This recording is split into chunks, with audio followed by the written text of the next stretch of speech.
Hello, everyone. Welcome to How to Read Chinese Poetry podcast. I'm Zong-qi, the program host. In this podcast program, my colleagues and I aim to introduce cutting-edge scholarship on Chinese poetry to a broad general audience. We will present 52 episodes covering the major poetic genres developed over China's long history. Each episode features close reading of one or more of the best-known Chinese poems, with an aim to illuminate their literary greatness and cultural significance. For all the discussed poems, Chinese text, English translation, romanization, and brief notes are provided at our website, howtoreadchinesepoetry.com.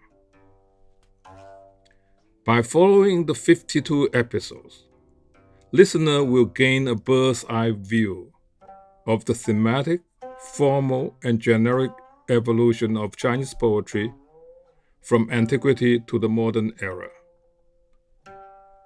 Instruct and delight is what we wish to accomplish in each talk. Without further ado, let's begin.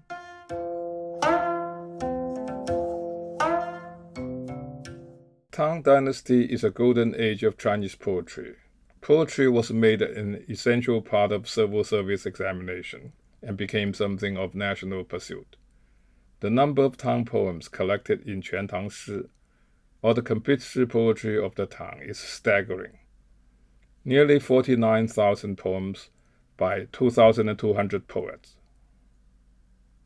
The Shi poetry reached its apex of development during the Tang, marked in large measure by the rise of a heavily regulated type of Shi poetry, noted for its strict syntactic, structural, and tonal rules. This new type of poetry began to be called recent-style poetry in order to set it apart from the earlier unregulated poetry. As if, for the sake of symmetry, the existing term ancient poetry or ancient-style poetry was broadened to designate all unregulated genres of poetry, produced either before or during the Tang.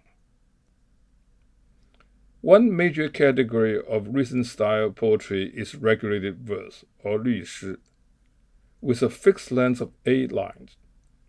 But its variant 排律, extended regulated verse, has a longer length, ranging from 10 all the way up to about 300 lines. Regulated verse is further divided by line length into 2 types, pentasyllabic and heptasyllabic. 律诗 is undoubtedly one of the most complicated kinds of poetry in the world. In writing a 律诗 poem, a poet must strictly follow complex, interlocked sets of rules for word choice, syntax, structure, as well as tonal patterning. Using a famous poem by Du Fu as an example, I will explain this set of rules and lay the groundwork for more close reading of the 律诗 in the next episodes. The introduction of mandatory sets of rules radically changed the dynamic of poetry writing. The challenge faced by a 律诗 poet was not just to express himself or herself, but do so with self-imposed severe constraints in practically all formal aspects. This may be very well compared to dancing with shackled feet. Inferior 律诗 poets could easily become prisoners of all the formal rules and turn their works into trivial language game.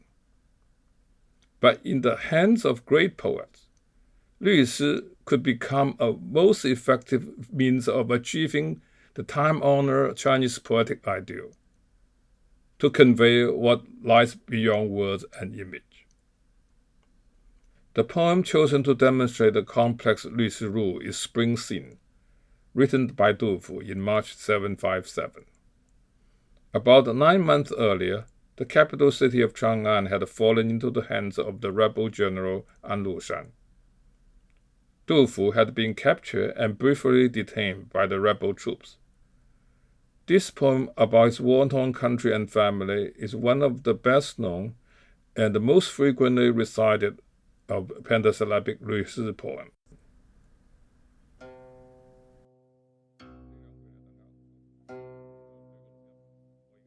Spring Scene. The country is broken, but mountains and rivers remain. The city enters spring. Grass and trees have grown thick. Feeling the time, flowers shed tears. Hating separation, a bird startles the heart. Beacon fires span over 3 months. A family letter equals 10,000 taels of gold. My white hairs, as I scratch them, grow more sparse, simply becoming unable to hold hairpins.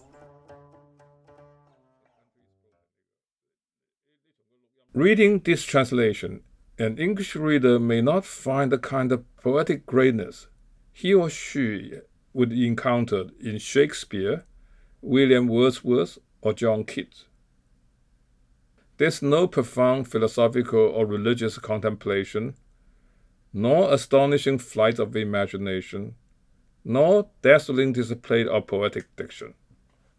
Nonetheless, as I shall demonstrate, Du Fu's Spring Scene deserves no less acclaim.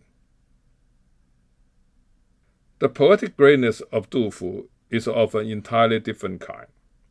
To appreciate it fully, we must go beyond English translation and find out how the poem was composed and read in the original. To begin, let us look at the word-for-word translation of the poem and consider its use of words and images.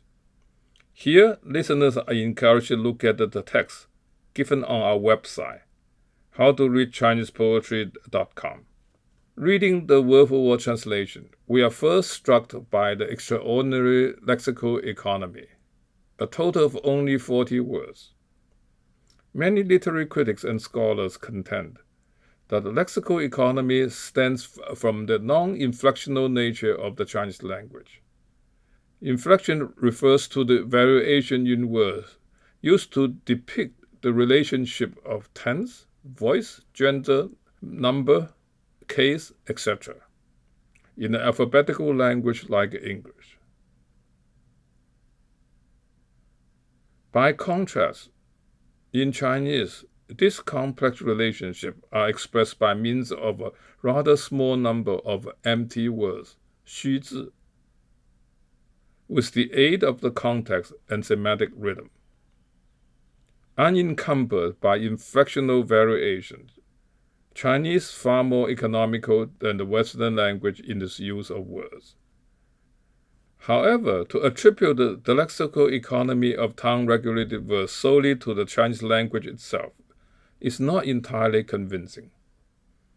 The rise of this condensed poetic form also has much to do with the evolution of the Chinese poetic tradition.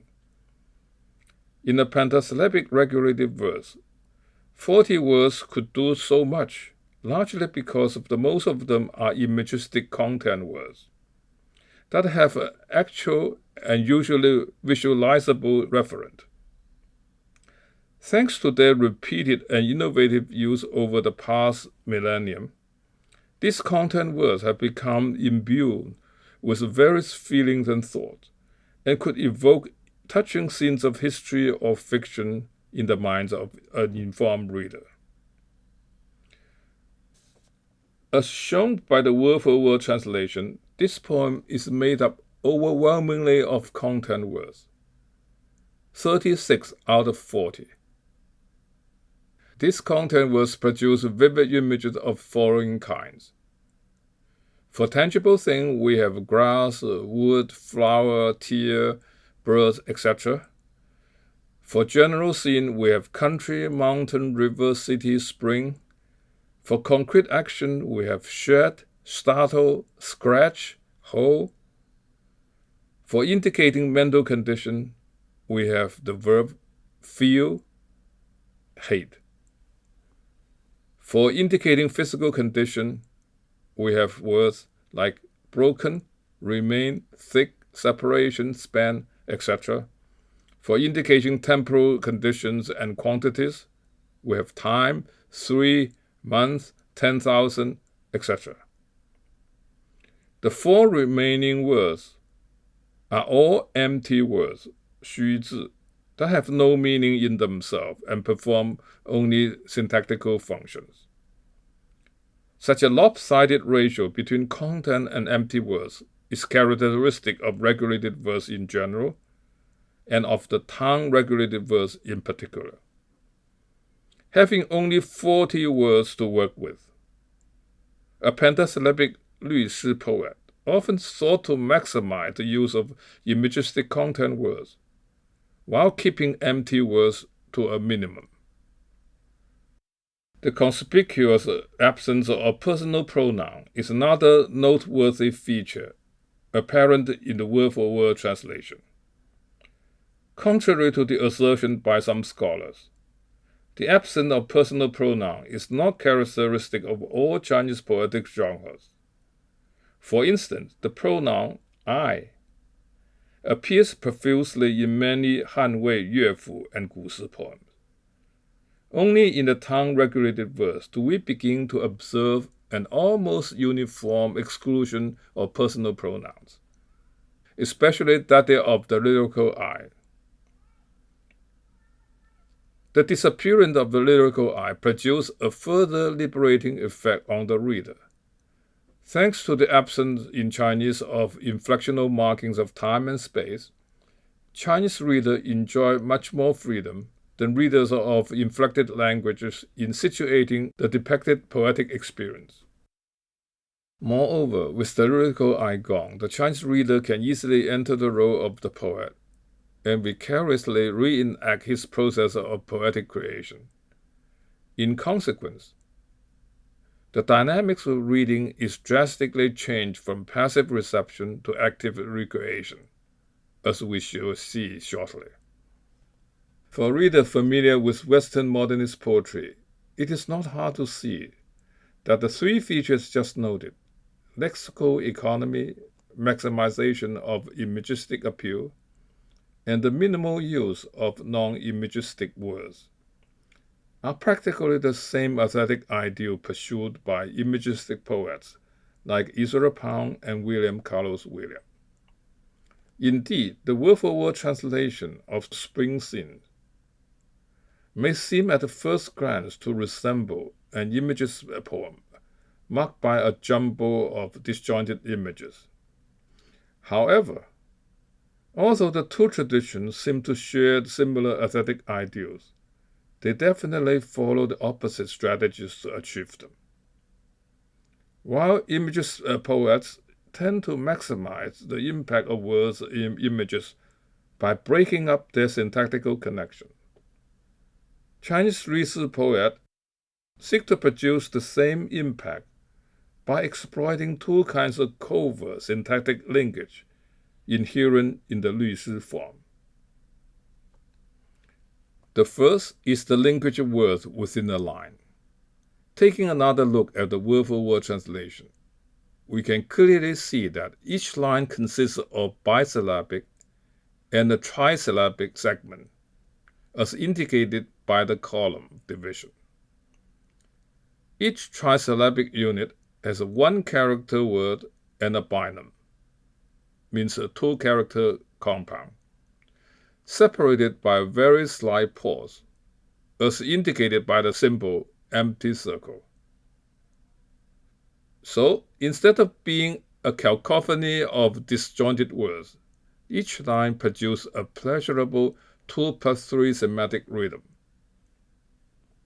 which can be further divided as 2 + 1 + 2 or 2 + 2 + 1. This rhythm, first firmly established in Han pentasyllabic poetry during the 3rd century, is faithfully observed in pentasyllabic regulated verse. The second is the covert linkage of words between 2 lines of a parallel couplet. In a 律诗 poem, the 2 middle couplets are strictly required to be parallel in meaning as well as in parts of speech. Springsteen provides an intricate parallelism of this kind. In the second couplet, for instance, we note a neat pairing of feel and hate. Both are emotive verbs. Time and separation, both are nouns of time and space. Flowers and birds, both are nouns of natural life. Shed with startle, both are verbs of emotional response. And finally, tear and heart, both are nouns related to emotion. In the third couplet, there is a similar meticulous matching of words.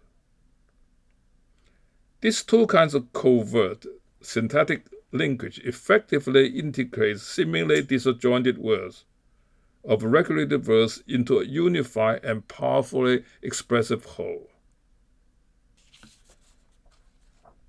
Now let's talk about structural rules. There are two structural rules that serve to bind together the four couplets of a Lü Si poem. The first rule is an alternation of nonpareil and parallel couplets. The majority of Lü Si poems begin with a nonpareil couplet, continue through two parallel couplets, and end with another non-parallel couplet. The alternation of the two couplet types gives rise to a tripartite structure of beginning, middle, and end. This structure does not, however, effect a straight sequence of narration or depiction. Instead, a poem's middle part often functions to suspend the temporal flow and allow for an intense perception and reflection in a timeless lyrical present. References to specific time and place seldom occur in this middle part. In Springsteen, for instance, the two middle couplets are composed solely of words and images detached from any specific time and place. The second structural rule is a more optional observance of four-stage progression. Qi to begin, Cheng to continue, Zhuan to make a turn, He to conclude. This four-stage progression was widely observed in Hai Tang Lü Si, especially in Du Fu's poems. Let us trace the four-stage progression in Springsteen.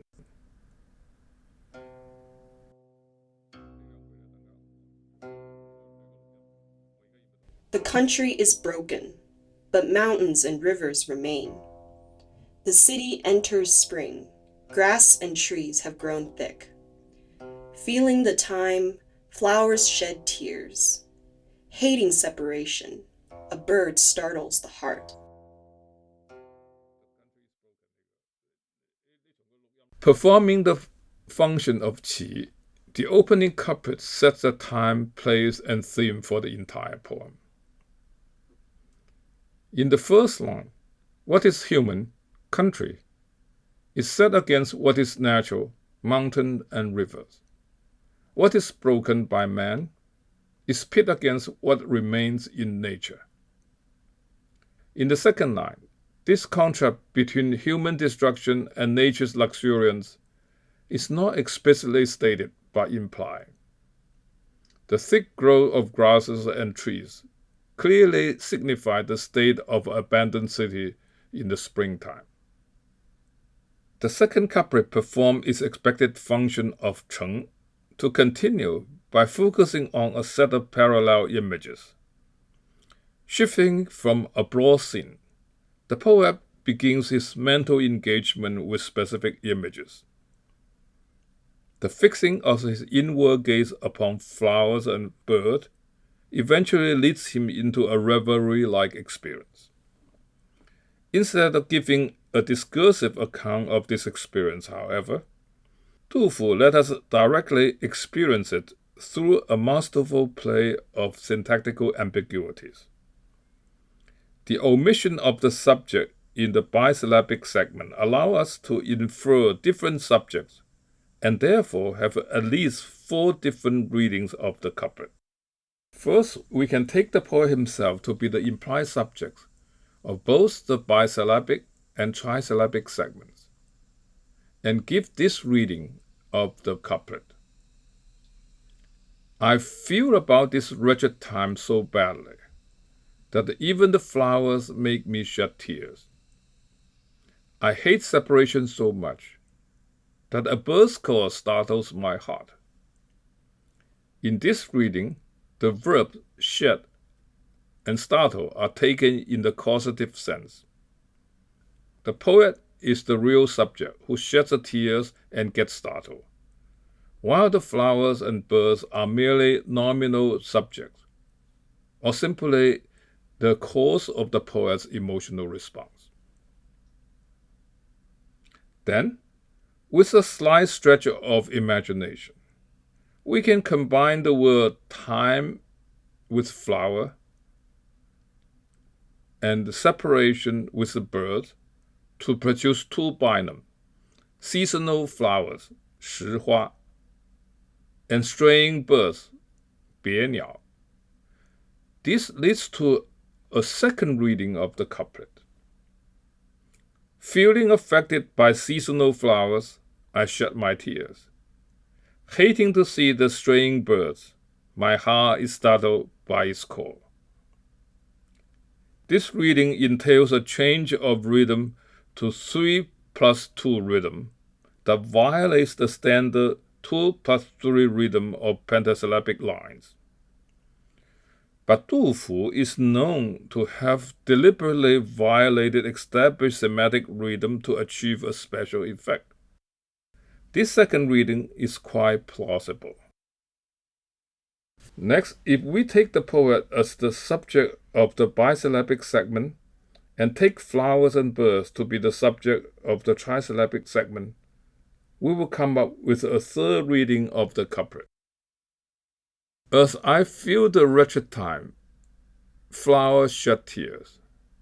As I hate separation, birds are startled in their hearts. Finally, we can take the flowers and birds to be the subject of both the bisyllabic and trisyllabic segment. This would allow for the following fourth reading. Feeling the wretched time, flowers shed tears.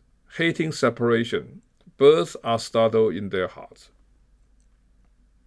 The 4 readings of the second couplet present 3 distinct perspectives on human suffering. In the first 2 readings, human suffering is viewed from the purely human perspective. From such a perspective, nature appears separate from man and henceforth indifferent to his suffering.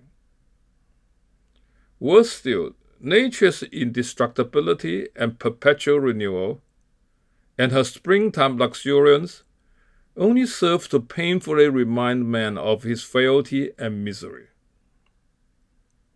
This pathetic contrast of man with nature is a time-honored theme in Chinese poetry, and is unambiguously employed in the first couplet of this poem. Also, this contrast is sustained by the first 2 readings. It is subverted in the third and fourth readings. In the third reading, human suffering is viewed from the broader perspective of man and nature as a whole. When so viewed, man's suffering is none other than nature's, and vice versa. For this reason, there is a touching resonance between the poet lamenting his wretched time and flowers shedding their tears, between the poet grieving over celebration and the bird getting startled. In the fourth reading, human suffering is viewed from the perspective of empathetic nature. Here it is not man but nature that gives expressions to human sorrow. The succession of these 3 perspectives reveals a radical change of realities, as perceived by the poet, from a disheartening juxtaposition of suffering man and indifferent nature, to a mutual resonance between man and nature, and finally to a complete empathy between man and nature. As we follow this change of perceived reality, we can vicariously relive the poet's innermost experience as he deepens his observation into a reverie. Now let's consider the third couplet.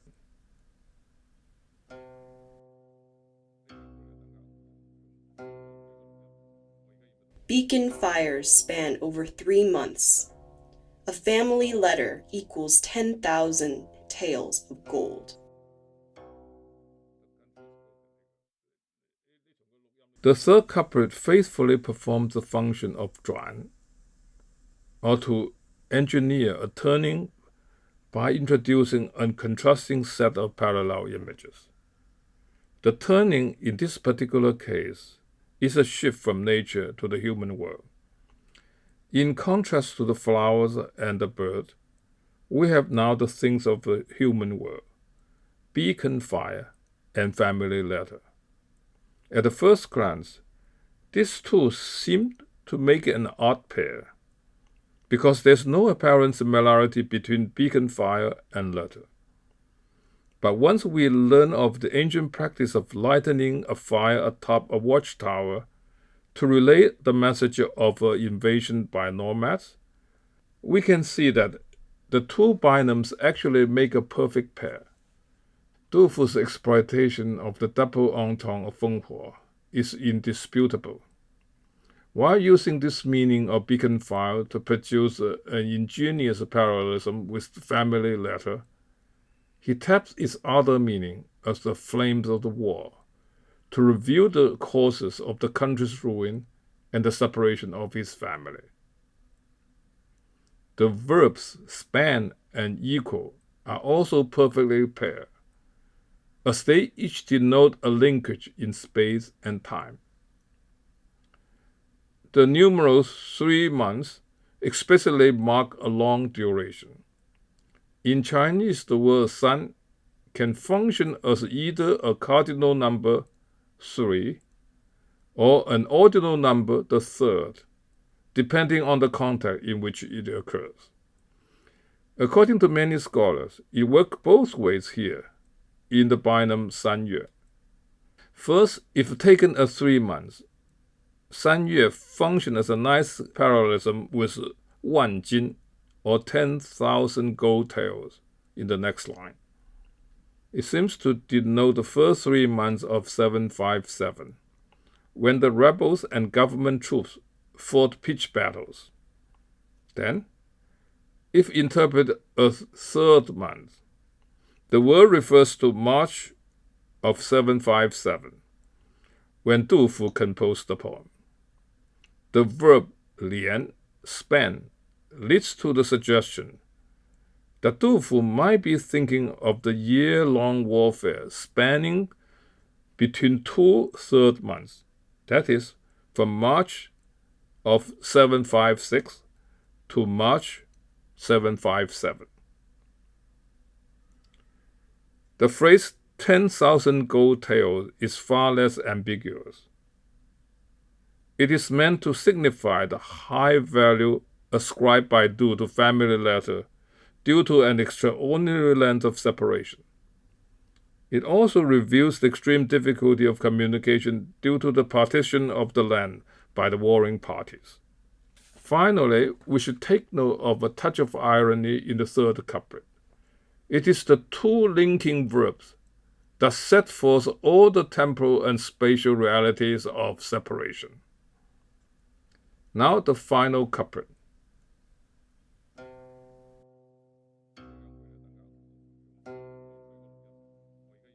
My white hairs, as I scratch them, grow more sparse, simply becoming unable to hold hairpins. The final couplet also unfailingly performs its expected twin function of he, that is, to move towards a closure and to make a well-rounded whole, yuan he, by joining the beginning and end. If, In the third couplet, we see a shift from the country to the family. Here we observe a further shift from the family to the poet himself, the quickened process of his aging. A return to the poet's experiential words in the final couplet is a conventional move in a Ri-si poem.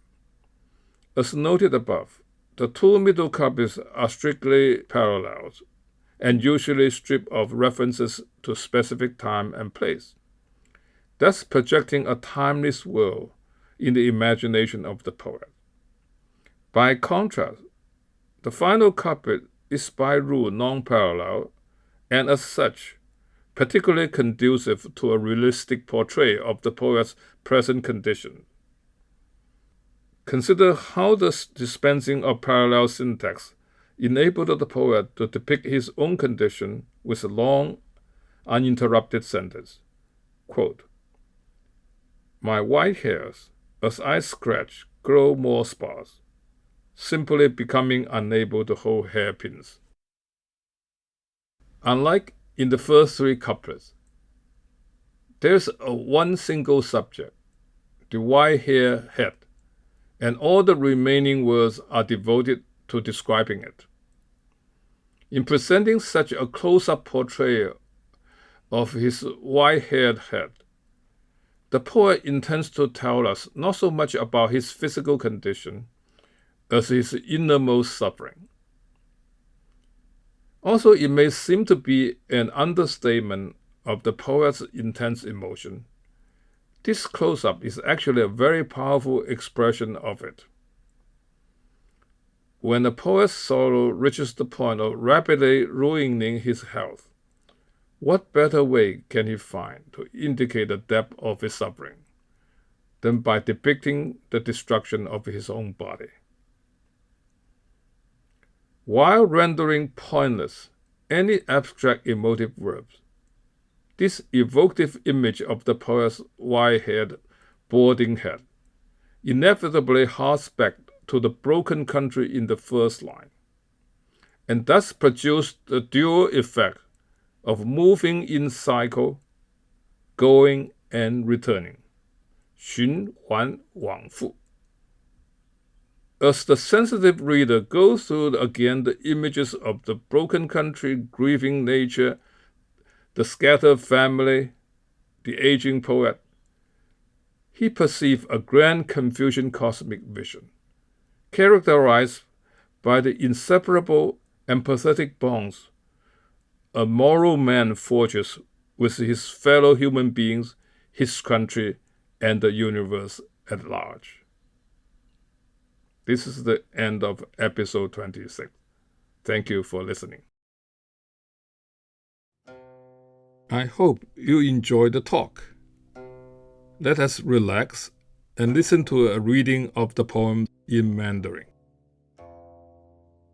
春望，杜甫。